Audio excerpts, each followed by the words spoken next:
नहीं दिखेगा इधर से दिखेगा, देखो तो दिखेगा। देखो शेर चलने लगा। ब्रह्मांड की सबसे प्राचीनतम कहानियों में से आज हम वो कहानी सुनाएंगे जिसका सृजन पूरे ब्रह्मांड के सृजन से पहले हुआ। तब न देव थे, न असुर, सामने से अच्छा लगता। न जीव था, न जंतु, हम लोग आता है न जल था, हाँ आटा है, पता ही नहीं था। न अग्नि, न वायु, न भूमि। समष्टि के शून्य में विराजती एक शक्ति, कालातीत और कालों के नियंता।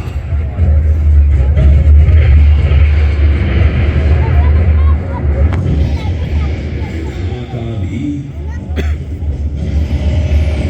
और विध्वंसक भी, अखंड, अचल, अविनाशी।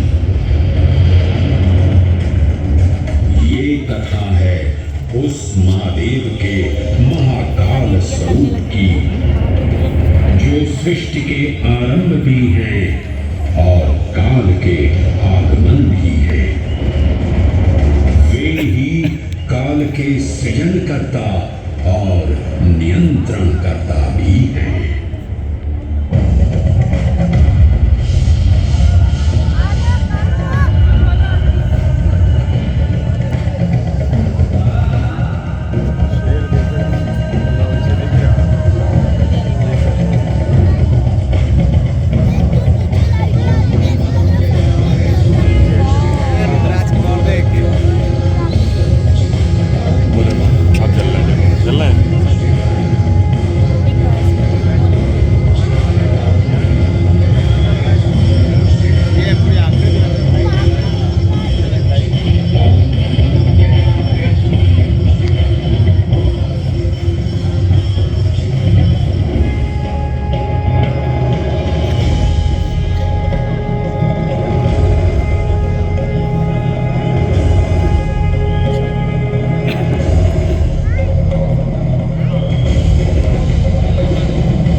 निर्विकार होते हुए भी अपनी माया से विराट विश्व का आकार धारण करने वाले महाकाल।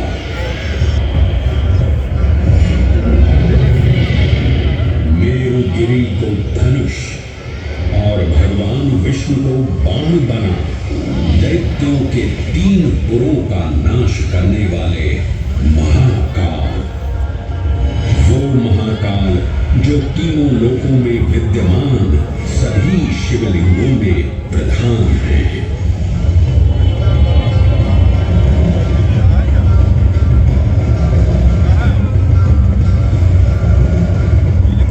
वो महाकाल जिनके त्रिशूल की तीनों नोकों से काम, क्रोध और लोभ पर नियंत्रण होता है, जिनके मस्तिष्क पर चंद्र शीतलता का प्रतीक है और जिनकी सवारी नंदी के 4 चरण सत्य, दया, दान और तप का चिन्ह है।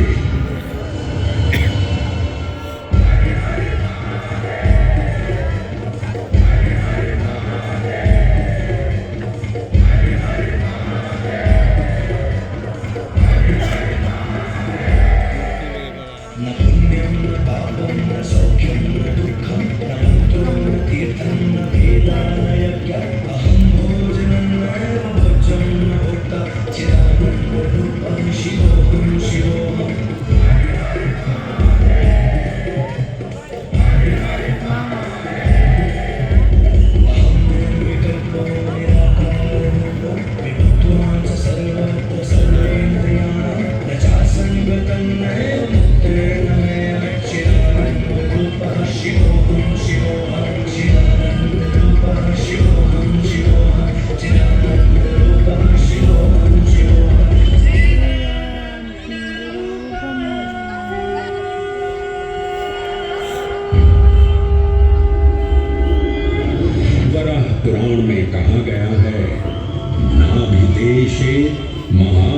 महाकालस्तन्नाम्ना तत्र वै हरः। अर्थात नाभिदेश उज्जैन में स्थित भगवान महाकालेश्वर तीनों लोकों में पूजनीय हैं। आकाशे तारकां लिंगम पाताले हाटकेश्वरम मृत्युलोके महाकालम सर्वलिंगम नमोस्तुते। आकाश में तारक लिंग के रूप में, पाताल में हाटकेश्वर के रूप में और मृत्युलोक में महाकाल के रूप में स्थित भगवान शिव को प्रणाम। समस्त लिंग स्वरूपों में विद्यमान भगवान शिव को सादर नमस्कार। नाभिदेश उज्जैन का अटूट बंधन है महाकाल के साथ, जो महाकाल स्तोत्र में उल्लिखित है। उज्जयिन्यां महाकालम महाकालेश्वरम हरम महाकालम महायोगिनम नमामि पार्वती पतिम। तो चलिए मैं आपको कथा सुनाता हूँ किसी महान उज्जैन नगर की। उज्जैन, जिसे संस्कृत साहित्य में अवंतिका, विशाला, कुशस्थली, पद्मावती, कनकशृंगा, स्वर्णशृंगा, प्रतिकल्पा, कुमुदवती और अमरावती के नाम से पुकारा गया। उज्जैन, जो मनुष्य को मोक्ष प्रदान करने वाली 7 नगरियों में से एक है। उज्जैन, जहां 84 महादेव का आशीर्वाद प्राप्त है। उज्जैन, जिस पर सदा ही कृपा रहती है महाकाल की। यहाँ सतत क्षिप्रा नदी की निर्मल धारा बहती है। डमरू के नाद से जीवन को ऊर्जा मिलती है। घंटियों की झंकार मन को आनंदित करती है। और यहाँ का आकाश शिव आशीष स्वरूप है। श्मशान ऊषर क्षेत्र पीठम तु मनमेव च पंचकत्र न लभ्यते महाकाल पुरद्दते।